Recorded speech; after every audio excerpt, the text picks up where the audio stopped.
Rádio Rio de Janeiro, a emissora da Fraternidade, passa a apresentar Luz na Penumbra, programa que leva ao seu coração a mensagem da doutrina espírita.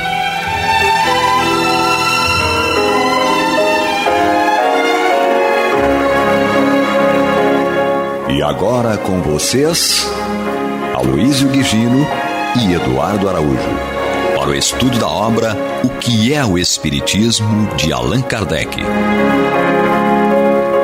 Nosso abraço aos amigos ouvintes da Rádio Rio de Janeiro, a emissora da Fraternidade, a emissora da família espírita.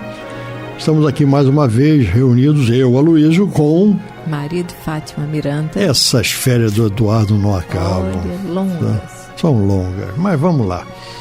Então, nós estamos nessa obra O que é o Espiritismo, estamos no capítulo 2, Noções Elementares de Espiritismo, e hoje nós entramos no item 26, ainda tratando da comunicação com o mundo invisível, ainda tratando da mediunidade. No último programa, nós falamos aqui a respeito do médium, como sendo aquele indivíduo dotado de faculdades especiais e que é denominado pelo nome de médium, isto é, o intermediário entre os dois planos da vida.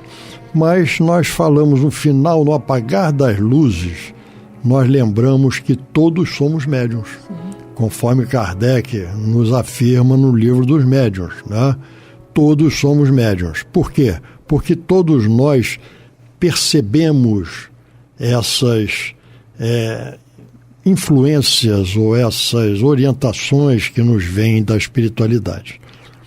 Mas nós não somos uns intermediários. Nós percebemos, por isso nós todos temos esta capacidade de interagirmos, de certa forma, com o plano espiritual, porque poderemos fazer, adotar ou não aquela sugestão que nos vem através do uso do nosso livre-arbítrio. Então, com essa colocação, nós entramos no item 26. E o item 26, ainda agora tratando das particularidades do exercício da mediunidade, ou do médium e médium ostensivo, no caso. Quando nós falamos em médium, nós estamos sempre nos referindo a um médium ostensivo, certo? Apesar de todos sermos médiums, mas a mediunidade que nós estamos tratando nessa interação com o plano espiritual é o médium ostensivo. E no item 26, Kardec nos traz a seguinte explicação. Os espíritos podem manifestar-se de muitas maneiras diferentes. Pela vista, são os médiuns videntes, pela audição, clareaudientes, pelo tato, reproduzindo ruídos e movimentos dos corpos, é a mediunidade de efeitos físicos, pela escrita, desenho, música, e botou aqui um etc., porque nós vemos no livro dos médiuns uma quantidade enorme de tipos de manifestação mediúnica.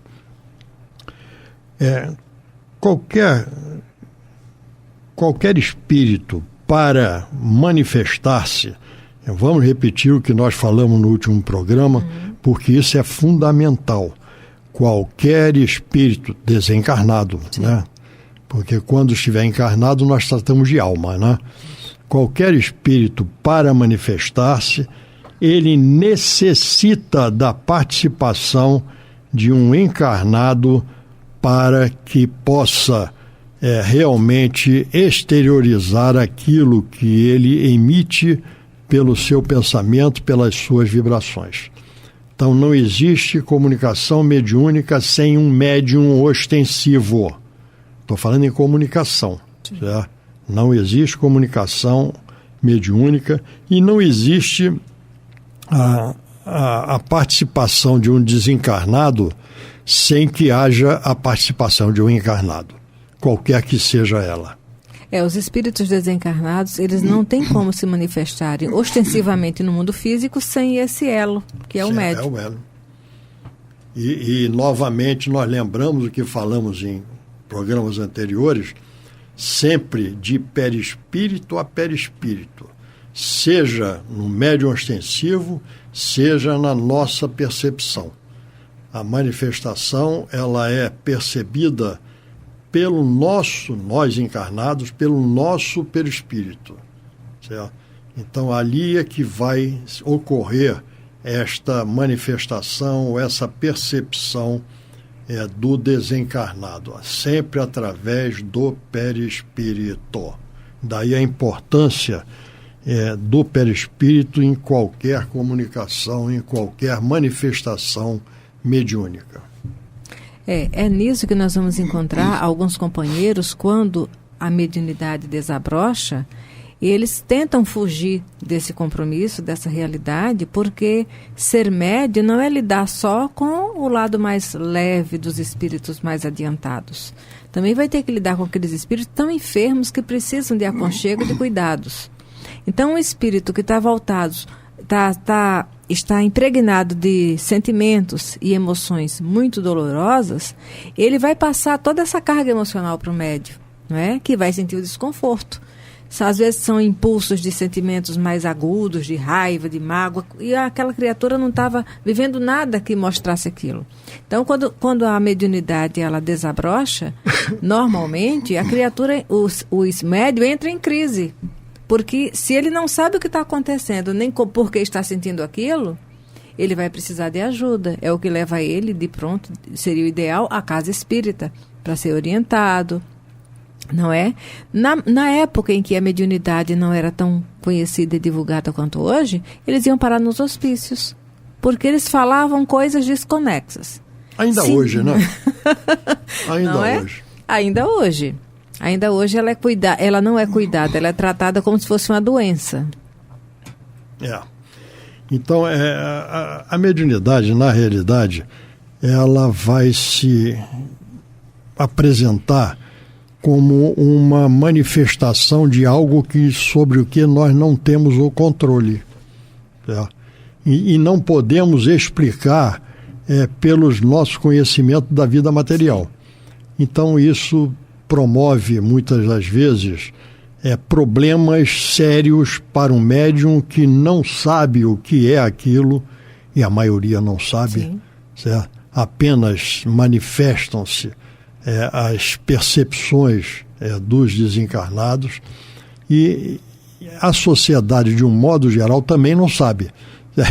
Então, aí criou-se um problema. E é por isso que todo aquele que tem alguma constatação de uma manifestação inexplicável, certo? Mediúnica, deve estudar para conhecer de que está participando. Sim. Não? E a doutrina espírita vem nos convidar também ao autoconhecimento, até para que nós possamos distinguir aquilo que é parte da nossa realidade, não é? E aquilo que é daquele que está sendo trazido para um socorro e um atendimento.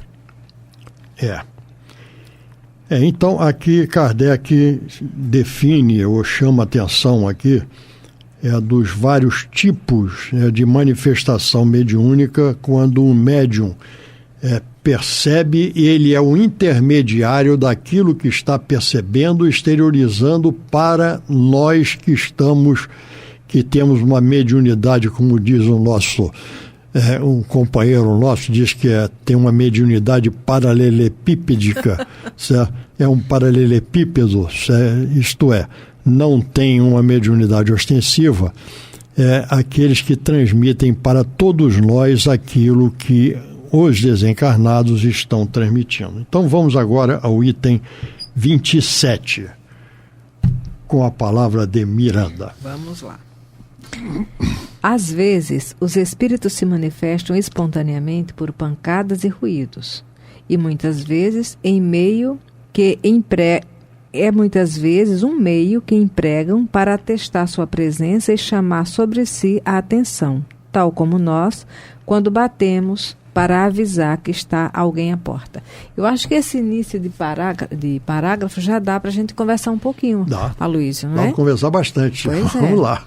E aí nós vamos nos lembrar que quando os fenômenos mediúnicos começaram a acontecer para chamar a atenção da humanidade para essa realidade da chegada do Consolador, aconteceu aquela invasão organizada, né?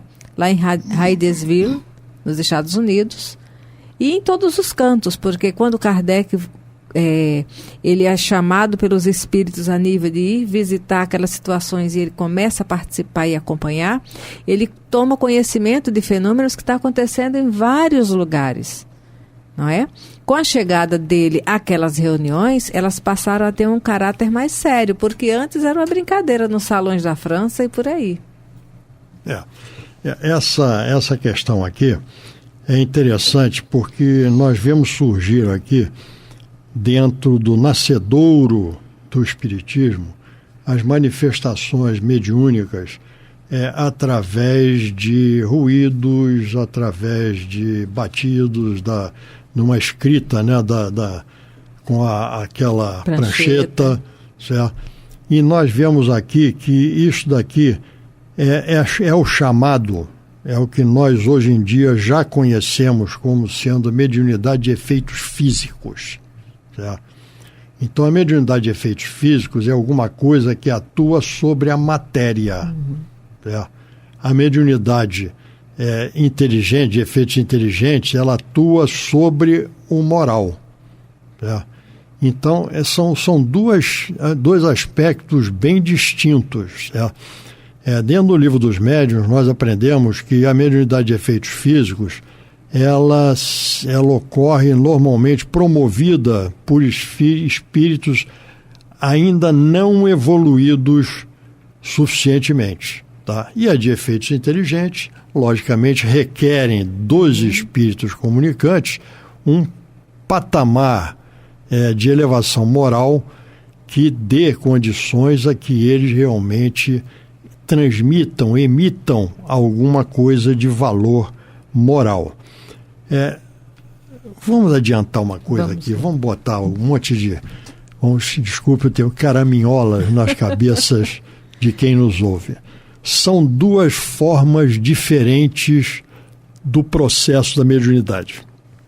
No processo de mediunidade de efeitos físicos, o espírito que está atuando desencarnado, né? Espírito desencarnado, ele combina os seus fluidos com fluidos do médium de efeitos físicos. E esses dois fluidos combinados vão agir sobre alguma coisa material. Isso. E aí surgem os ruídos, surge a materialização, surge o transporte, fenômeno de transporte. Pedradas. Certo? Tem uma história interessante, né, no Livro dos Médiuns que Kardec relata, que procura a Sociedade Parisiense de Estudos Espíritas um companheiro que disse que havia comprado uma casa e que todos os dias de manhã, certo, aparecia na parede externa várias pelotas de lama, certo, que eram atiradas de um charco próximo. E não se conseguia descobrir quem estava fazendo aquilo. Certo? E então ele recorre à Sociedade Parisiense de Estudos Espíritas e Kardec e o seu grupo, então, falando com São Luís, que era o mentor, era o orientador da sociedade, eles fazem uma evocação e um espírito se manifesta lá dizendo que ele era um participante daquele efeito. E aí, quando buscam o esclarecimento de por que estava ocorrendo e como ocorria aquilo, ele diz o seguinte, que aquele proprietário daquela casa era alguém que havia feito mal a ele. Então ele havia descoberto essa maneira de perturbar aquele habitante daquela casa. Então, todo dia ele fazia acontecer aquilo que perturbava muito aquele homem que lhe era devedor. Aí ele falou, mas como é que você faz isso? E ele diz, eu não sei. Eu apenas imagino fazendo, certo? E aí ocorre. Agora, eu tenho o concurso de uma pessoa que mora na casa. E aí, quando vão verificar, era a cozinheira, certo? Que era um médium de efeitos físicos, certo? Que cedia os seus fluidos para, combinando com os fluidos desse espírito, zombeteiro, brincalhão, certo? Fazia com que essas pelotas fossem arremessadas contra a parede externa. Só uma observação, essa cozinheira, ela tinha um medo que se pelava de espíritos. Certo? Por quê? Desconhecimento. Sim. Mas era um médium de efeitos físicos. Oferecia, não é? Oferecia aquilo que ela tinha com ela, o potencial. Então, nós vemos aí a mediunidade de efeitos físicos, como ocorre. Alguém dotado destas características de mediunidade de efeitos físicos, que cede fluidos que, combinados com os fluidos do desencarnado, vão atuar sobre alguma coisa material. Sim. Ou promover algum efeito material. Tá? Então, isso, fenômenos de efeitos físicos. Vamos agora falar um pouquinho mais complicado, de efeitos inteligentes.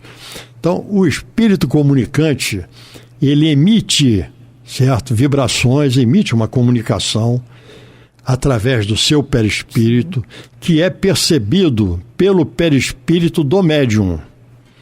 Então, esse perispírito do médium faz chegar esta sensação ou esta percepção ao espírito, a alma do médium, espírito encarnado, alma. A alma do médium percebe, certo, aquilo que está chegando e aciona o seu corpo físico através do seu perispírito para que então escreva, fale e alguns outros pinte, algum outro tipo de mediunidade, conforme Kardec aqui no item anterior nos relata, certo? Então nós vemos aí que a participação do médium, ela se faz pela percepção através do seu perispírito. A alma do médium percebe aquilo, porque o perispírito é matéria. É matéria, vamos dizer, quintessenciada ainda, mas é matéria. E matéria não pensa, quem pensa é o espírito. Então, isso chega ao espírito através do seu perispírito e ele vai acionar o seu corpo físico, e o corpo físico é do médium. Sim. Só do médium. Ele é o anfitrião. Ele é o anfitrião, exatamente.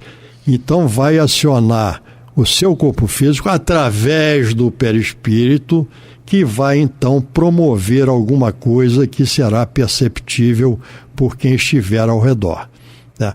Isso é interessante porque nós aí passamos a incluir algo que nós normalmente não gostamos, que é a parte anímica, é o animismo, certo? Porque, veja bem, se quem vai acionar o seu corpo físico é a alma do médium, ele vai acionar de acordo com aquilo que ele percebe, certo? Então, pode haver uma alteração nesta mensagem que está chegando pela percepção, muitas vezes, um pouquinho truncada da alma do médium. Então aí nós vemos um efeito anímico, e o animismo está presente em todas as manifestações. Sim, sim. O Chico dizia que o bom médium é aquele que tinha entre 10 a 20% de animismo, isto é, a sua participação pessoal não, espiritual, sim, certo? Sim. Individual, naquele fenômeno, é de 10 a 20%. Na minha vida profissional, em que eu fiz um curso, em que esse curso era técnica de ensino. E nesse curso havia uma fase que fazia o seguinte: chamavam 5 pessoas e explicavam o que ia acontecer. Botavam 4 fora da sala e contavam a história para um que ficou. Certo? Esse um que ficou ouvia a história e mandava entrar mais um dos que estavam fora. Ele contava para o segundo. Certo? E assim sucessivamente até o quinto. Olha, quando o quinto repetia a história inicial que todos nós havíamos ouvido, era outra história. Isto é o animismo. Cada um com as suas tintas. Cada um com as suas tintas, exatamente. Cada um pintava o quadro com as suas tintas. Então, cada um exteriorizava aquilo que havia percebido da forma como tinha percebido. Isto é animismo. Certo? É a participação da alma do médium na comunicação que ele está recebendo. É simples de nós entendermos e é fácil de nós demonstrarmos conforme eu acabei de colocar. E aí, eu nessa época não era ainda espírita, mas eu aprendi o que era animismo. Viu? Ficou o exemplo. No livro Mediunidade e Sintonia, Emmanuel, através do Chico Xavier, ele nos diz que o espírito vive na mente que irradia. Então, nesse fenômeno de efeito inteligente, né? Quer dizer, nos fenômenos deste nível, o espírito, ele pensa.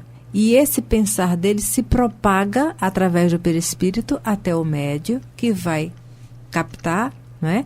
E vai transmitir de acordo com as tintas que estão disponíveis naquela hora. Exatamente. Né? Agora, o potencial anímico do médium, ele é tão nobre porque é ele que vai demonstrar o esforço moral desse médium. Se a contribuição anímica não tivesse valor, qual seria o objetivo da mediunidade? Vamos entender. Olha só. Quando Kardec nos fala da influência moral do médium, ele está querendo dizer, o espírito vive na mente que irradia. E o médium, quando ele pensa, ele também propaga essa irradiação do seu pensar, do seu sentir, do seu agir, do seu falar. Né? Se ele está vestindo o corpo de carne, através dos sentidos físicos, ele vive, ele registra situações, elabora emoções e propaga elas através do pensar. Então, daí a necessidade do espírito encarnado se moralizar.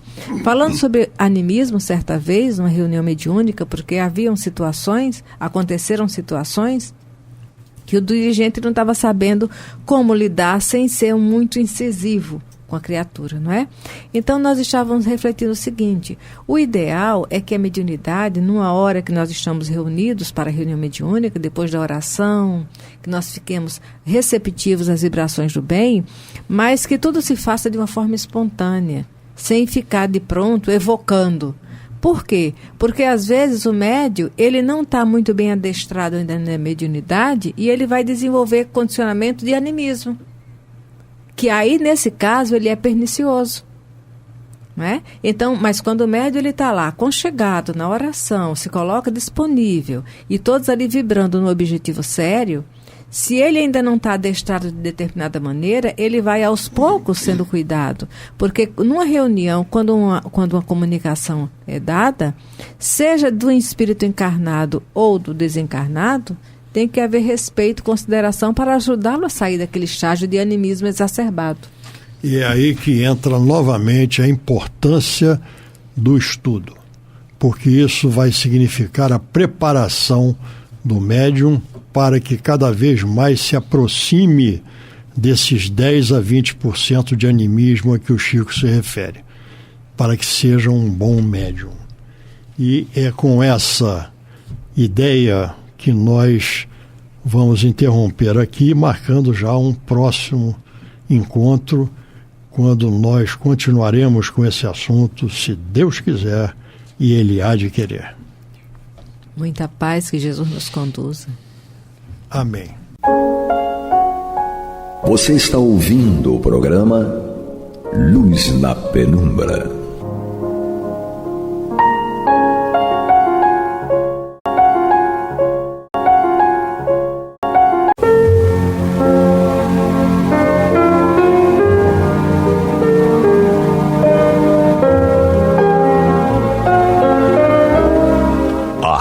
Rio de Janeiro, está levando ao seu lar e ao seu coração a mensagem consoladora da doutrina espírita, através do programa Luz na Penumbra.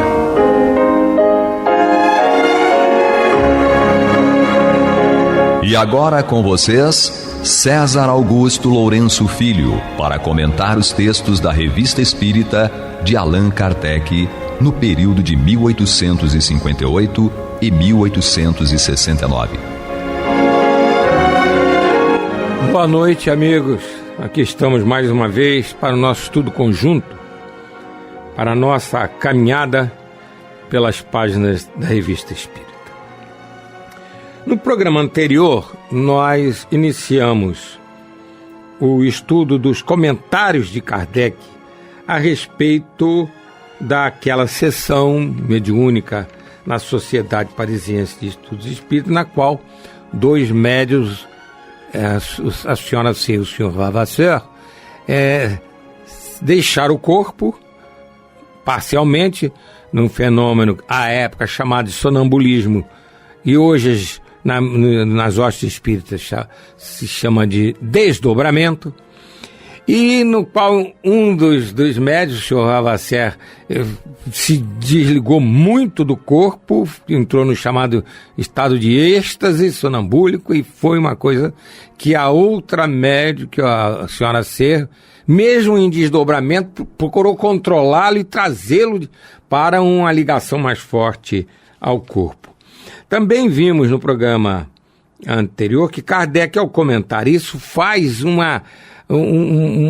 alerta muito grande, que tem que se tomar muito cuidado, porque isso exige muito do médium, pode causar malefício ao médium. Tem que ser uma coisa que os fenômenos fiquem sob controle de quem dirige e, em especial, dos médiuns que têm essa mediunidade, que não podem se entregar totalmente, entrar em êxtase, porque aí a comunicação entre os desencarnados e o encarnado, o que é quem está ali à frente da reunião, fica complicada, e, enfim, aqueles cuidados todos que se deve ter numa sessão espírita.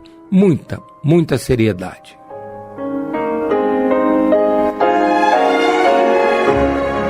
No programa anterior também nós mencionamos os trabalhos que eram realizados há alguns anos atrás, e não sabemos se hoje continuam sendo realizados, provavelmente sim, no Hospital Espírita de Porto Alegre, no qual se realizam curas bastante interessantes, fenômenos bastante interessantes, através de médiuns de desdobramento. Como também mencionamos que essa mediunidade de desdobramento era uma das principais que a médium Ivone do Amaral Pereira possuía, e que justamente em desdobramento ela era levada pelo espírito Charles e por outros espíritos, como Leon Denis, para a pátria espiritual, e voltava, e então escrevia livros, artigos, etc., com a assistência desses espíritos.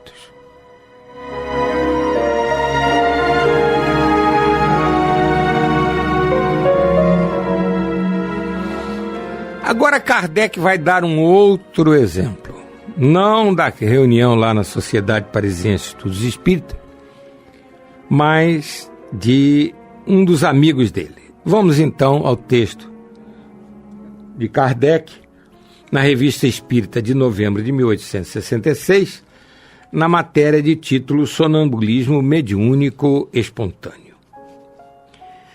A propósito, um de nossos amigos nos oferece interessante tema de estudo. Outrora, tinham procurado magnetizá-lo, mas inutilmente. Desde algum tempo ele cai espontaneamente em sono magnético, sob a influência da mais leve causa. Basta que escreva algumas linhas mediunicamente, por vezes uma simples conversação. Em seu sono tem percepções e ordem mais elevada. fala com eloquência e aprofunda com lógica notável as mais sérias questões. Vê os espíritos perfeitamente, mas sua lucidez apresenta graus diversos, pelos quais passa sucessivamente. O mais ordinário, quer dizer, o mais comum, o parêntese foi nosso, é o de um semi-êxtase. Em certos momentos exalta-se e, se experimentar uma viva emoção, que é frequente, exclama com uma espécie de terror. E isso, muitas vezes, em meio à mais interessante conversa. Despertai-me imediatamente. O que seria imprudente não o fazer? Felizmente, indicou-nos o meio de o despertar instantaneamente e que consiste em soprar fortemente em sua fronte, pois os passes magnéticos produzem um efeito muito lento ou nulo.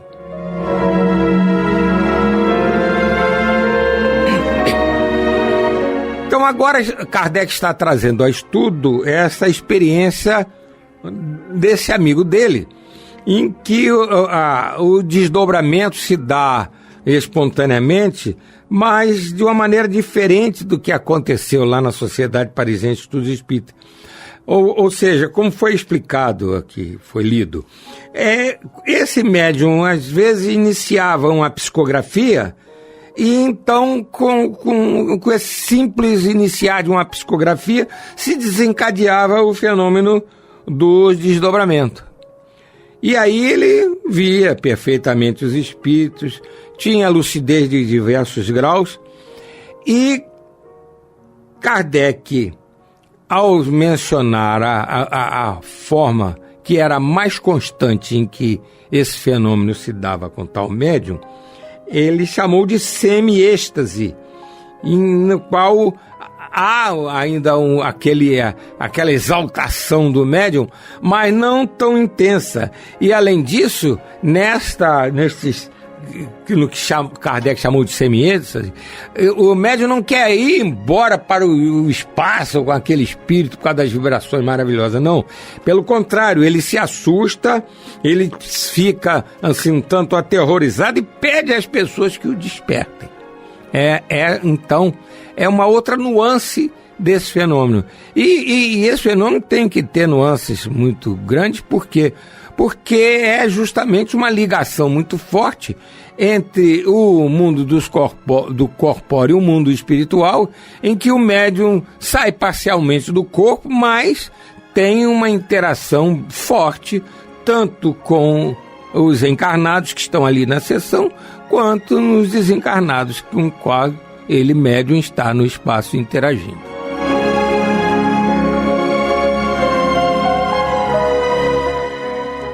Vamos comentar rapidamente sobre o que lemos há pouco, o finalzinho, em que Kardec fala que o próprio médium indicou, deve ter sido por orientação de algum espírito, que para despertá-lo com mais facilidade, soprasse na fronte dele, porque com o passe magnético ele custava voltar.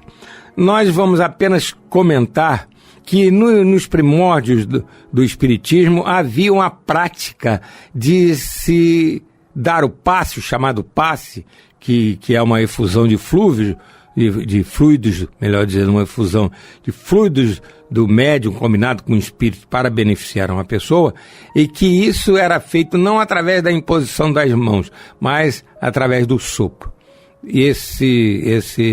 Essa prática não existe mais na atualidade.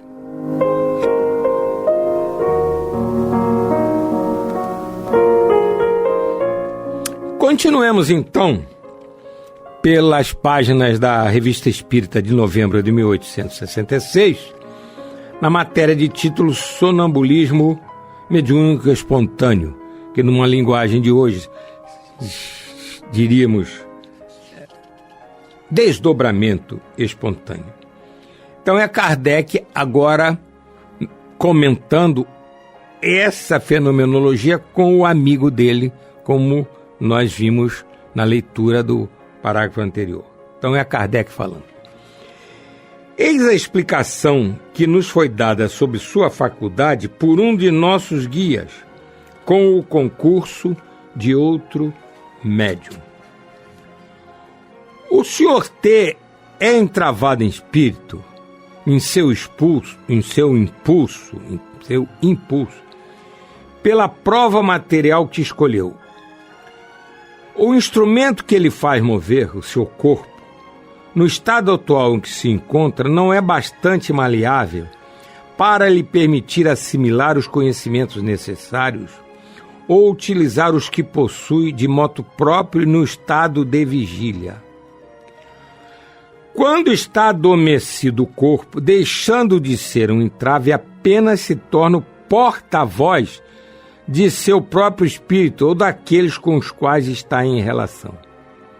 A fadiga material inerente às suas ocupações, a relativa ignorância em que sofre nesta encarnação, uma vez que não sabe em questões de ciência, senão o que a si próprio se revelou, tudo isto desaparece para dar lugar a uma lucidez de pensamento, a um alargamento de raciocínio, a uma eloquência excepcional, que são o fato do desenvolvimento anterior do espírito.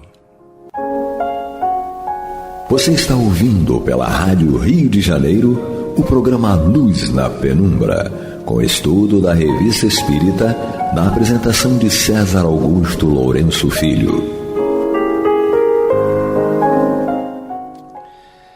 Reparemos, queridos irmãos, nesses comentários importantíssimos de Kardec, que primeiro, ele explica que, pela orientação que foi dada pelos guias espirituais lá da Sociedade Parisiense de Estudos Espíritas, através de um médium, ou psicográfico ou psicofônico, isso não foi esclarecido por Kardec. Esse médium que faz esse desdobramento dessa maneira, ele tem um corpo inerente a um tipo de vida em que ele fica a braços com provas, com expiações. Kardec fala isso de uma maneira muito sutil. Ou seja, o corpo é para o espírito um entrave. E geralmente o corpo é para nós espíritos reencarnados um entrave. Por quê? Porque ele limita a nossa capacidade de manifestação. Ele não permite que nós nos manifestemos na plenitude do nosso desenvolvimento espiritual, na nossa romagem cósmica. Quando nós reencarnamos, nós temos determinado o progresso intelectual, por exemplo. E pode ser que, pelas nossas necessidades espirituais, a providência divina, em nome do amor e da misericórdia, tolhe essa nossa inteligência através de um cérebro que não lhe permite manifestação plena. Então a nossa chamada bagagem espiritual, tudo que a gente evoluiu em termos intelectuais e em morais, não estão na plenitude. As intelectuais são restringidas, a morais não. O nosso desenvolvimento moral, nós estamos sempre com ele na plenitude, ou encarnado ou desencarnado. Então o que acontece? Aquele cérebro não permite. Por isso é que há pessoas até que têm enorme dificuldade de se expressar, porque o seu cérebro é muito deficiente. É a necessidade do espírito na sua romagem evolutiva. Ora, num transe sonambúlico, num desdobramento, o que acontece? O espírito se separa parcialmente do corpo, se liberta parcialmente. E no desdobramento, ele se liberta bastante. E então, o que acontece? Ele retoma aquela bagagem intelectual que possuía, quer dizer, retoma a capacidade de manifestá-la. Então, o que acontece? Até no caso deste amigo de Kardec, Kardec, como lemos há pouco, explicita. Ele readquire essa sua bagagem intelectual e se manifesta de uma maneira excepcional. Ele se manifesta com uma inteligência, com uma desenvoltura, um conhecimento muito maior do que ele demonstra em estado de vigília. Por quê? Porque ele se liberta significativamente das peias do entrave que o corpo físico lhe estabelece. E continua Kardec pelas páginas da Revista Espírita de novembro de 1866, na matéria de título Sonambulismo Mediúnico Espontâneo. Devendo multiplicar-se estes fenômenos de sonambulismo mediúnico espontâneo, as instruções que precedem têm por objetivo guiar os grupos onde eles poderiam produzir-se na observação dos fatos e de os fazer compreender a necessidade de usar da mais absoluta prudência em semelhante caso. É preciso abster-se de maneira absoluta de os transformar em objeto de experimentação e de curiosidade. Os espíritas poderão aí colher grandes ensinamentos, próprios a esclarecer e a fortificar a sua fé. Mas, repetimos, seriam sem proveito para os incrédulos. Os fenômenos destinados a convencer esses últimos e que se podem produzir em plena luz são de outra ordem, e no número alguns terão lugar, e já se produzem pelo menos em aparência, fora do espiritismo. Fora do espiritismo. A palavra espiritismo os horroriza.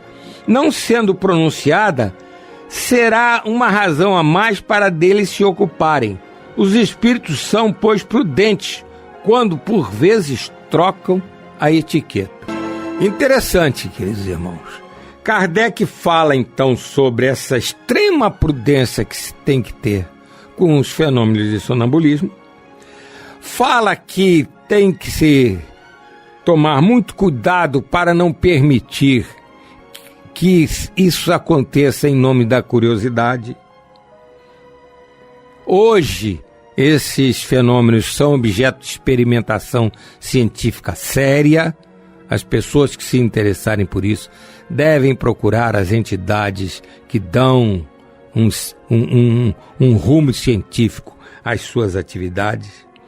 Agora, Kardec, mais uma vez, ele havia falado isso no início da matéria, ele fala que esses fenômenos não têm maior repercussão junto aos incrédulos, junto àqueles que fazem questão de não crer, porque para eles há outros tipos de fenômenos que são mais eficazes a fim de eles despertarem para a realidade da pátria espiritual.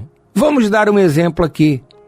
Aquelas mensagens que o Chico recebia de entes queridos, de pessoas que iam lá ou em Pedro Leopoldo, em Uberaba, naquela ânsia realmente de que um ente querido desencarnado voltasse e desse alguma mensagem, demonstrasse que estava vivo, que não havia desaparecido, sumido, voltado ao nada, né? Ou melhor dizendo, indo para o nada. Então, Chico recebia aquelas mensagens, não conhecia a pessoa não chegou lá totalmente incógnita, não falou com ninguém, e lá para as tantas um espírito se manifesta e demonstra de maneira inequívoca que é um filho, um espírito que foi na encarnação filho daquela pessoa e se manifesta e se identifica sem sombra de dúvida. Então é uma demonstração enorme, cabal da imortalidade, e é uma consolação enorme para aquela mãe que ali está. Então, esse tipo de fenômeno é mais de convencer as pessoas a não a se tornarem espíritas, mas a se decidirem a estudar a doutrina espírita, a conhecer a doutrina espírita. Ninguém se torna espírita de repente porque recebeu uma mensagem de um filho desencarnado. Isso não existe. A pessoa que tem essa misericórdia, recebe essa misericórdia de Deus, ela o que precisa é entender da coisa, compreender em definitiva que aquilo é verdadeiramente a demonstração da imortalidade e que ela precisa estudar então aquela doutrina que trata com absoluta clareza e profundidade esse tema, a imortalidade da alma, que é o Espiritismo. Vamos ler mais um parágrafo na Revista Espírita de novembro de 1866, na matéria Sonambulismo Mediúnico Espontâneo, no texto de Kardec. Quanto à utilidade especial desta mediunidade, ela está na prova, de certo modo palpável, que fornece da independência do espírito por seu isolamento da matéria. Como dissemos, as manifestações deste gênero esclarecem e fortificam a fé. Põe-nos em contato mais direto com a vida espiritual. Qual é o espírita apático ou indeciso que ficaria indiferente em presença de fatos que lhe fazem, por assim dizer, tocar com o dedo a vida futura? Qual que poderia ainda duvidar da presença e da intervenção dos espíritos? Qual o coração bastante endurecido para não ficar comovido com o aspecto do futuro que se desdobra à sua frente e que Deus, em sua bondade, lhe permite entrever? Como dissemos há pouco, queridos irmãos, é a prova da imortalidade da alma. Da imortalidade da alma. O fenômeno mediúnico, mesmo aqueles mais grosseiros em que os espíritos derrubam coisas, jogam pedras, mesmo esses fenômenos, quando estudados com profundidade, com seriedade, a pessoa chega inevitavelmente à conclusão de que estão sendo produzidos não pelos encarnados, e sim pelos desencarnados, pelos espíritos desencarnados. Então são provas da imortalidade da alma. E vamos repetir, se há um local onde uma pessoa pode e deve estudar com profundidade a imortalidade da alma, é um centro espírita, é uma instituição espírita, é através das obras espíritas. O espiritismo é uma corrente de pensamento, é uma doutrina, é uma ciência de cunho moral que é especializadíssima em imortalidade da alma. Queridos irmãos, muita paz, muita alegria. Até a próxima semana, quando iremos iniciar matéria nova.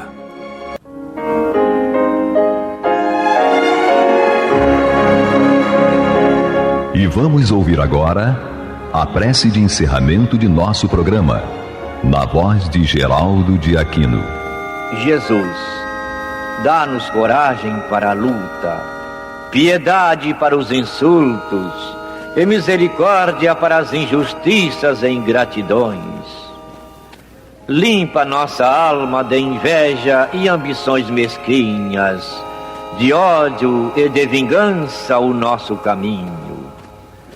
E que dentro em pouco, ao recolher-nos de novo ao calor do nosso leito, para que o sono nos dê a paz e o esquecimento das tristezas humanas, possamos sentir, Senhor, no mais íntimo de nosso ser, a doçura indefinível do Teu amor e a grandeza incomparável da Tua divina presença.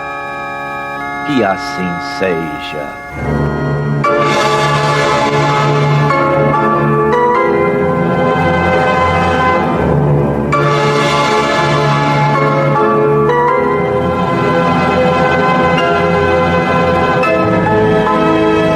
Acabamos de apresentar o programa Luz na Penumbra, que voltará a ser apresentado na próxima segunda-feira, às 21 horas, nesta emissora.